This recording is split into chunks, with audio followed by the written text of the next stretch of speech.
মই চাকৰি পাই গলো। ঘৰৰ কাষৰ পৰাই চিঞৰি চিঞৰি মাকক জনালে সঞ্জয়ে। চাইকেলখন এৰি দৌৰি আহিল সঞ্জয়।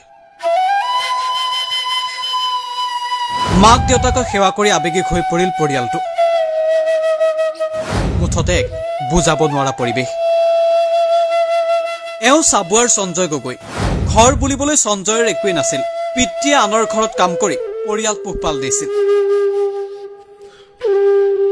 এই উৰুখা বজাটোতে কোনোমতে চলি আছিল পৰিয়ালটো।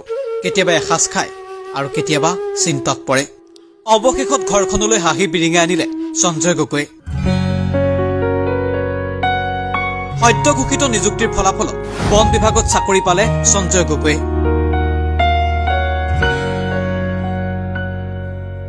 চাবুৱাৰ নৱজ্যোতি গাঁৱত দৰিদ্ৰ